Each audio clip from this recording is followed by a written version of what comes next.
네, 월요일 잠금 해제 시간으로 이어가도록 하겠습니다. 코스피 지수가 지난주부터 해서 8거래일 연속으로 하락하다가 오늘은 또 상승 전환에 성공을 했습니다. 물론 그 폭은 강하지는 않지만 일단은 지금 지수 자체는 우상향하고 있는 상황이고요. 양시장은 엇갈린 채로 출발했었지만 모두 다 빨간불 나타내고 있습니다. 코스피 지수 2531선 지나가고 있고 코스닥 지수는 약간 또 보합권에서 주춤하고 있는 상황이네요. 자, 그러면 오늘 시장에서 어떤 종목 볼 수 있을지 지금부터 체크해 보도록 하죠. 오늘 알파경제 김종효 이사님 나오셨습니다. 어서 오세요. 네, 안녕하십니까. 네, 먼저 머니맵 통해서 섹터 전반적인 흐름부터 짚어보도록 하겠습니다.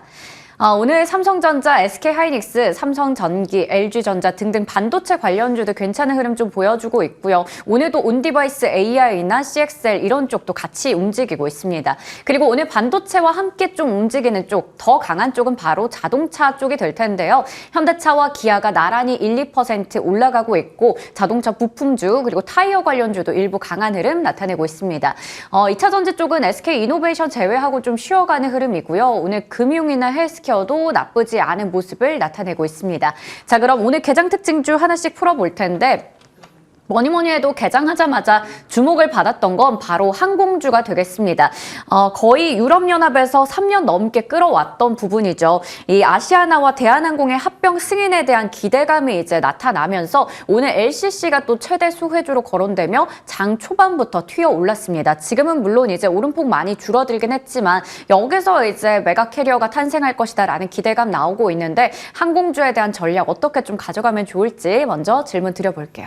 네, 일단 미국 시장의 항공주는 최근에 신저가 기록하고 있습니다. 수익성이 굉장히 좋지가 않죠. 그래서 여객 수요와 더불어서 화물 수요 회복되고 있는데 좋아지지 않겠느냐라는 예상은 있었지만 미국 시장에서는 상대적으로 내수 비중이 더 크니까 내수 쪽에서 뭔가 상황이 좋지 않아졌는지 그래서인지 모르지만 미국 항공주는 실적이 계속 부진하고요. 신저가의 흐름을 보여주고 있는 상황에서 국내 항공주만 따로 갈 수 있느냐. 그래서 우리도 부진했었는데 아시아나와 대한항공 합병 이슈가 나오면서 두 가지로 움직이고 있는데 대한항공과 아시아나가 합치면 일단 FSC가 하나로 된다라는 측면에서 대한항공에 좀 더 무게를 주는 측면이 있고요. 그런데 이 둘이 합병하는 과정에서 가장 걸림돌이 되고 있는 게 화물 부분이니까 화물 부분을 떼어서 판다라는 이슈. 그다음에 화물 부분을 떼어서 팔 때 부실한 상태에서 팔면 아무도 안 살 거니까 결국 정부가 돈 써서 클린화시키고 이거 팔면 나름 굉장히 알짜 사업이라 이걸 인수하는 제주항공이 됐든 아니면 다른 LCC가 됐든 큰 수혜를 보지 않겠냐라는 기대감. 더불어서 큰 그림에서 보면 항공산업 전체가 구조조정되는 효과를 볼 수 있지 않겠냐라는 그런 기대감이 나타나고 있는 것인데 다만 이런 기대감에 의한 상승은 펀더멘탈에 의한 상승이 아니기 때문에 뉴스에 의해서 언제든지 반복해서 실망 매물이 나타날 수 있다는 점도 고려해 보셔야 될 것 같고요. 그다음에 실적이 지금 그렇게 녹록치가 않은 것으로 보이니까 항공주에 대한 투자 판단은 트레이딩 바이 정도 그냥 트레이딩 의견 정도로 드리는 게 맞는 것 같습니다. 일단 가장 기저에 있는 이 양사의 합병 이슈도 아직 마무리된 건 아니라고 봐야 될 것 같고요. 그 다음에 실제로 그 화물 부분을 떼어서 매각하는 과정도 과연 클린하게 아주 스무스하게 될 수 있을 것인가에 대해서도 불확실성 자체가 너무 많기 때문에 나는 그 불확실성을 고려하고 높은 수익률을 추구하는 아주 공격적인 투자자가 아니라면 저는 지금은 트레이딩 바이 정도로 보시는 게 항공산업 전반적으로 맞지 않나. 대한항공, 아시아나항공, LCC 모두 동일한 의견이다. 이렇게 말씀드릴 수 있습니다. 네, 우리가 미국 항공주에서도 이제 아이디어를 찾아볼 수 있듯이 지금 실적이라던가 여러 가지 정말 이 펀더멘탈 측면에서 봤을 때는 좀 아쉬운 상황입니다. 그렇기 때문에 이런 긍정적인 뉴스에 따라서 움직일 수 있다라는 관점에서 우선은 트레이딩 바이 의견 주셨습니다. 자, 그러면 다음 특징주로 넘어가 볼 텐데요. 앞서 자동차 관련주들, 부품주도 괜찮다 얘기 드렸고 타이어 관련주들도 최근에 흐름 괜찮습니다. 타이어는 계속해서 잘 팔리고 있고 잘 팔린다고 하죠. 그러다 보니까 이 한국 타이어앤테크놀로지가 오늘 4% 가까이 올라가고 있는데요. 그동안 워낙 업황도 괜찮고 이 기업 자체도 참 문제는 없는데 여러 가지 노이즈가 좀 있었습니다. 특히나 경영권 분쟁이라던가 이슈가 좀 있었는데 우선은 타이어의 호황에 대한 전망 그리고 이제는 이 경영권 분쟁 관련해서도 나름 공격적인 M&A 하면서 정상화 찾을 거다 얘기 나오고 있어요. 목표 주가 어느 정도까지 보시나요? 네, 과거에 이제 저희가 이 종목 살펴보면서 제시했던 목표가 뭐 비슷한 수준까지 올라오고 있는 것으로 보이는데 저는 이 종목에서 핵심 포인트는 말씀해 주셨던 판매량 증가에 있지 않다고 봅니다. 판매량 증가 물론 중요하죠. 뭐 전체 매출이 떨어지면 안 되니까. 그런데 지금 하이브리드와 전기차로 가면서 가장 나타나는 특징이 뭡니까? 인치수 확대거든요. 네. 그러니까 인치수 확대되고 그렇게 되면 자연스럽게 그 동일한 타이어 뭐 예를 들어서 뭐 1,000만 본, 뭐 1억 본을 판다고 하더라도 동일한 판매량 안에서 차량의 그 휠 인치수가 늘어나게 되면 들어가는 원료값이 늘어나게 됩니다. 당연히 타이어 가격도 높아질 수밖에 없는 상황이고요. 이게 핵심이라는 거죠. 그러니까 하이브리드 차나 PHEV나 전기차로 가게 되면 무조건 증량이 늘어나죠. 그래서 동일한 세그먼트의 차라고 하더라도 내연기관차와 하이브리드, 전기차로 가면 갈수록 점점 무거워집니다. 무거워지면서 자연스럽게 타이어, 받쳐주는 타이어도 그 안에 더 큰 사이즈의 타이어를 쓸 수밖에 없는 상황이고요. 그 다음에 최근에 이제 승차감보다는 약간 이제 멋을 추구하시는 분들이 굉장히 큰 휠의 타이어를 선택하는 그런 게 늘어나고 있죠. 그래서 추가적으로 옵션비를 더 내면서도 높은 그런 그 큰 인치의 타이어를 선택하시는 분들이 늘어나는 것이 하나의 트렌드이기도 하면서 차가 무거워지면서 나타나고 있는 현상까지 고려해 봤을 때 그 다음에 가장 더 중요한 건 한국 타이어의 원가단은 그렇게 크게 올라오지 않고 있는데 지금 판매되는 마진은 늘어날 수 있는 효과가 있다 보니까 이게 핵심이라는 거죠. 그래서 유럽이라든지 미국 공장에서의 긍정적인 모멘텀까지 더해지게 되면 상대적으로 일단 우리가 가장 우려하고 있는 그런 지정학적 이슈나 혹은 뭐 물량 이슈에서도 좀 자유로울 수 있는 부분이 있다라는 측면에서 저는 한국 타이어는 앞으로 목표 주가를 좀 더 끌어올려야 되지 않느냐라고 판단하고 있고요. 뭐 그렇게 본다면 좀 길게 봤을 때는 저는 한 6만 원 정도의 목표치를 두고 접근해도 되지 않을까라고 판단하고 있어서 여전히 긍정적으로 판단하고 있습니다. 네, 여전히 긍정적인 시각 유지해 주셨고요. 11월에도 저희 이 시간에 다뤘던 종목입니다. 긴 관점에서 6만 원의 목표 주가 설정해 주셨습니다. 자, 그러면 이제 오늘 잠금 해제 종목도 하나씩 풀어볼 텐데요. 첫 번째 종목 열어보겠습니다. 바로 인텔리안 테크입니다. 우선 4분기는 좀 주춤할 것이다 이런 얘기 나오고 있지만 올해 굉장히 많은 우주 관련된 이벤트들이 있거든요. 어느 쪽에 좀 주목하면 좋을지 첫 번째 투자 포인트 보겠습니다. 4분기는 실적이 좀 아쉬울 거다라고 하는데요. 네, 일단 두 가지 때문이라고 보여지는데요. 자, 준비된 그림으로 좀 확인을 해보도록 하겠습니다. 가장 먼저 우리가 이제 두 가지 사업부를 봐야 되는데 저 해상용 VSAT라고 하는 것이 이제 바다에서 쓰는 일종의 안테나라고 네. 봐야 되겠죠. 그 다음에 이쪽에 저궤도, 중궤도 이 위성과 관련된 매출에 이 부분은 성장이 이어지고 있는데 저 해상용 쪽은 들쑥날쑥한 그런 양상이라서 저 부분이 일단 실적을 조금 잡아먹는 측면이 있고요. 그래서 3분기에 이익억하는 저 부분 때문에 나타나는 것이고 또 4분기 같은 경우는 최근에 공격적인 어떤 영업을 통해서 위냅과의 영업은 확대되고 있는 모습이지만 그 영업을 계속 확대하기 위한 기술 인력 채용 이런 것들의 비용이 늘어나고 있기 때문에 이 종목이 생각보다 작년 2022년에는 마진율이 굉장히 좋았는데 2023년에는 마진율이 급격하게 떨어질 거다라는 현재 지금 예상이 나오고 있기 때문에 3분기, 4분기, 즉 하반기의 수익성이 둔화가 되면서 현재 이 종목의 전체적인 주가 동향 자체가 힘을 내지 못하는 그런 양상으로 가고 있는 것이 아닌가 이렇게 보여집니다.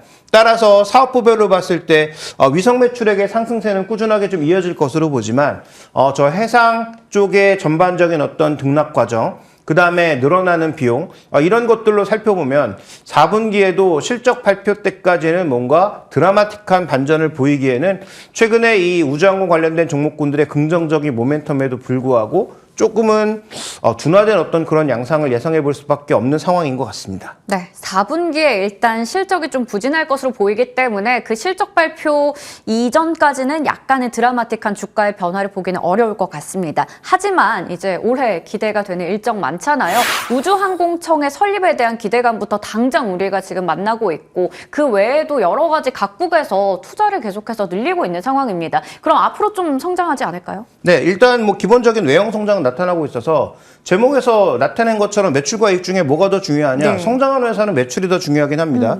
그래서 매출이 작년 기준으로도 꾸준하게 상승할 걸로 보여지고 있고 올해는 더 빠른 속도의 상승을 예상하고 있고 중요한 것은 2022년도에 꽤 올라왔던 이 마진율이 올해 푹 꺼졌다가 다시 2024년 올해 8%대까지 올라온다라고 보고 있는 거죠.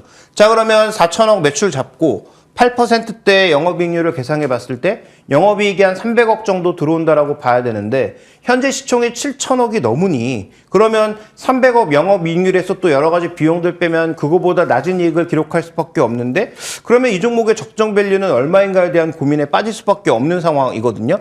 따라서 향후 성장성에 대해서는 굉장히 긍정적인 부분이 있지만 이 회사의 지금 주력 성장 매출이 한국의 우주항공청과는 상대적으로 조금 매력도가 떨어지는 부분도 네. 있어서 정책적인 부분에 있어서 우리가 투자를 한다면 아무래도 하나 시스템이 좀 더 나은 그 투자 방향이 되겠죠. 근데 어쨌든 중요한 것은 이 회사는 성장도 이어지고 여러 가지 긍정적인 요소가 있음에도 불구하고 현재 예상하고 있는 매출과 이익을 생각해 봤을 때 적절한 밸류에이션을 받고 있느냐가 제가 보기엔 가장 중요한 포인트가 아닐까 이렇게 판단하고 있습니다. 네. 그러면 지금 주가는 72,000원대에서 움직이고 있고요. 이 기업 같은 경우에는 정책적인 모멘텀, 국내 정책보다는 이제 글로벌 저궤도 인터넷 서비스가 좀 확장되고 이러한 부분에서 수혜를 누릴 것으로 보이는데 지금의 자리는 뭐 투자하기 괜찮은 자리인가요? 네, 일단 괜찮지 않은 자리라고 말씀을 드리고 싶고 따라서 목표가 설정도 어렵다라고 말씀을 드리고 싶습니다. 네. 왜냐하면 지금 이 종목에 뭐 PR이 왜 저렇게 나오는지 모르겠지만 아마 저 숫자 자체가 위쪽 밴드가 너무 크기 때문에 뭐 600배, 400배 이렇게 나오고 있기 때문에 저렇게 아래 붙어 있는 것으로 보이는데 그만큼 지금 현재 실적을 추정하기, 그러니까 밸류에이션을 이익으로 추정하기는 어려운 부분이라고 보고 있고요. 그러면 PB 측면에서는 지금 뭐 3배에서 4배 사이 정도에서 움직이고 있는 것으로 보이는데 이 정도의 적정 밸류를 받기 위해서는 어쨌든 최소한 이익을 내고 있는 상태에서 매출 성장 속도가 엄청나게 빠르게 나타나야 되거든요. 그러면 예전에 이제 도달했다고 볼 수 있는 PB 한 뭐 3배에서 4배 사이 정도로 다시 들어가면서 전고점 부근인 뭐 9만 원대 정도까지 시도는 할 수 있을 것으로 보이나 그걸 달성하기 위해서는 올해는 적어도 확실한 어떤 이익을 찍어줘야 된다라는 전제가 깔려 있습니다. 즉 마진율이 최소한 뭐 8%, 7% 정도는 나와줘야 된다는 전제가 깔려 있는데 저는 그게 굉장히 불확실하다라고 보고 있습니다. 왜냐하면 위너베의 어떤 매출이 늘고 있는 것은 사실이나 3분기, 4분기 실적을 우리가 한번 쭉 살펴봤을 때 비용 통제도 잘 되지 않는 것으로 보이고 그다음 또 하나 중요한 포인트는 시장 상황이 조금만 안 좋아지거나 경기가 둔화된다는 흐름을 보였을 때 아직 당장 쓰이지도 않을 위냅 서비스가 폭발적으로 성장하기에는 조금 어려울 수도 있거든요. 따라서 이 종목 좋은 기술을 갖고 있고 좋은 어떤 성장 가능성이 있는 종목이긴 하지만 현재 밸류에이션은 투자하기 굉장히 애매하고 적절한 합리적인 목표가를 산출하기에도 굉장히 어려운 측면이 있기 때문에 적어도 올 상반기까지의 매출과 이익을 확인한 상태에서 접근하시는 게 좋겠다. 따라서 해당 종목의 목표가는 없고요. 투자는 조금 유보해 보시는 게 신규 투자 쪽에서는 좋지 않을까 이렇게 보고 있습니다. 네, 지금은 좀 더 지켜보는 시간이 필요할 것 같습니다. 우선은 저희 시간 통해서 지속적으로 또 체크해 보도록 할게요. 자, 그러면 다음 종목 확인해 볼 텐데요. NC소프트입니다. 다시 바닥으로 가는 걸까요? 첫 번째 투자 포인트 볼 텐데 저희 시간에 이제 게임주 얘기하면서 NC소프트 나왔을 때 TL에 대해서 좀 시장의 반응을 체크해 보자라고 말씀해 주셨었거든요. 그런데 TL이 블레이드 앤 소울 2에 이어서 좀 이제 실패작이다 뭐 이런 얘기도 나오고 린저씨도 MG도 등을 돌렸다라는 평가를 받는데 이거 이렇게 되면 안 되지 않나요? 네, 어쨌든 지금 뭐 속단하긴 이르지만 어쨌든 지금까지 보여준 성과는 말씀해 주셨던 것처럼 굉장히 좀 부진하다고 봐야 될 텐데요. 현재 지금 관련된 게임들의 전체적인 PC방 점유율 추이를 보면 신작 게임이 가장 탄력적으로 나타나야 되는 시기인데 출시 때 잠깐 반짝했다가 지금 떨어지면서 또 레벨 자체가 굉장히 이미 오래된 게임과 비슷해져 버린 그런 상황이라는 거죠. 그러면 이 TL에 거는 기대감이 상당히 높았고 그 다음에 뭐 베타 테스터를 거치면서 또 이번에 게임 그 시즌에 발표를 하면서 상당 부분 이제 어느 정도 시장의 원하는 요구들을 맞췄다라고 생각을 했는데 그럼에도 불구하고 시장에서의 반응이 이 정도라면 이 종목에서 기대할 수 있는 흐름은 적죠. 다만 이제 한 가지 남아있는 이슈 뭐냐면 2분기부터 직접 퍼블리싱하지 않고 다른 지역에 이제 아마존 퍼블리싱을 통해서 일정 부분 매출이 나올 것으로 보이는데 저게 얼만큼 나오느냐가 제가 보기엔 가장 핵심이 될 것 같습니다. 그래서 NC소프트는 우리나라 혹은 뭐 기존에 이제 잘 퍼져나갔던 요 아시아 지역 쪽보다는 아마존 퍼블리싱을 통해서 과연 얼마만큼의 단위당 이익을 가져올 수 있느냐가 가장 앞으로 실적에는 중요한 관건이 되지 않느냐 이렇게 판단하고 있습니다. 네, 우선은 지금 상황이 이렇다 보니까 영업이익에 대한 전망치도 많이 내려가 있습니다. 증권가에서도 반등 모멘텀이 좀 부재하다 이런 얘기 나오고 있는데 우선 말씀해주신 것처럼 국내나 이제 아시아권보다는 아마존 퍼블리싱을 통해서 이제 글로벌 매출 한번 사로잡는 게 어떨까 이런 부분 얘기 주셨어요. 자, 그러면 부활의 가능성은 여기서 잡아봐야 되는 건가요? 네, 부활의 가능성은 뭐 전체적으로 다 살펴봐야 되겠죠. 그 게임 하나만 있는 건 아니니까. 네. 그래서 영업이익을 지금 분기별로 살펴보면 뭐 4분기, 작년 4분기, 올해 1분기까지는 거의 뭐 바닥을 들 것으로 보이고 있고, 그다음에 2분기 잠깐 반등, 그다음에 뭐 3분기, 4분기에 일정 부분 나타난다라고 삼성증권에서 예측하고 있는데, 자, 이런 예측치는 아직까지 뭐 큰 의미는 없어 보이고요. 어쨌든 그럼에도 불구하고 리니지는 줄어들고는 있지만 그래도 꾸준하게 매출과 이익을 내고 있는 게임들이 존재하고 있다라는 관점에서 지금 이 회사는 게임 쪽에서 드라마틱한 반전을 당장 내기는 어렵다. 또 TLEU의 신작 게임이 올해보다는 내년에 준비되고 있는 상황이기 때문에 그 올해 뭘 해야 됩니까? 적극적으로 구조조정하면서 인력도 줄이고 비용을 엄청나게 줄여야 되는 상황이거든요. 네. 근데 저는 이것만 성공을 해도 회사가 구조조정하면서 엄청나게 뭐 그 해당 회사에 계시는 분들께 죄송한 얘기지만 필요 없는 사업부 잘라내고 그다음에 사람 구조조정해서 어느 정도 이익을 낼 수 있는 그런 단계에 들어간다면 주식 투자라는 사람들의 입장에서는 어느 정도 반전할 수 있는 계기는 마련해진다라는 측면으로 좀 바라봐야 되겠죠. 그래서 아직까지 게임에서 의미 있는 흐름을 찾아보기엔 어렵고 아마존 퍼블리싱도 결과를 확인해 봐야 되는 내용이지 그게 아까 보여드렸던 그림처럼 당장 나온다고 보증할 수 없는 부분이니까 결국 올해는 지금 부인도 잘라내고 그 다음에 동생도 잘라내면서 가족 경영의 오명을 벗으려고 하는 시도를 보여주고 있잖아요.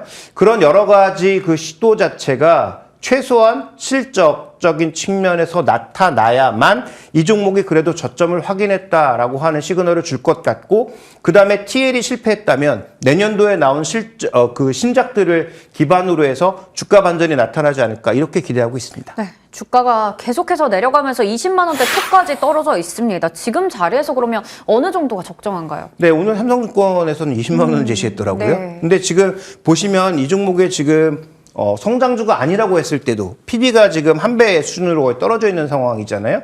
그러면 이 회사의 그 BPS가 매년 증가하지 않고 계속 감소하고 있는가가 중요한데 저는 뭐 사업부 구조조정이나 이런 것들을 통해서 더 이상 하락하지는 않을 것으로 판단하고 있기 때문에 그렇게 본다면 20만 원은 좀 너무 가혹한 어떤 목표 주가가 아닌가라고 생각하고 있어서 이 종목을 제가 한 작년 10월 달인가요? 그때 한번 말씀드렸다가 단기적인 목표가로 26만 원을 제시를 했고 뭐 그 가격 잠깐 넘어서는 듯 했다가 또다시 급락해버리는 양상인데 저는 적어도 그 정도 26만 원이라고 하는 가격 자체가 PB 관점에서 봤을 때 1.4배에서 1.5배밖에 안 됩니다. 그래서 저는 어느 정도의 구조조정을 성공하는 모습만 보여줘도 TL의 성장이 없어도 그 정도의 주가는 시도할 수 있다고 판단하고 있기 때문에 저는 26만 원 정도의 목표가를 다시 제시하면서 뭐 이 종목의 매력도가 크지는 않지만 그래도 추가적으로 하락 리스크는 조금은 적어지지 않았느냐 이렇게 판단하고 있습니다. 네, 충분한 또 조정을 거친 것 같습니다. 목표 주가는 26만 원 말씀해 주셨습니다. 오늘 이렇게 해서 알파경제 김종효 이사님과 이야기 나눠봤습니다. 고맙습니다.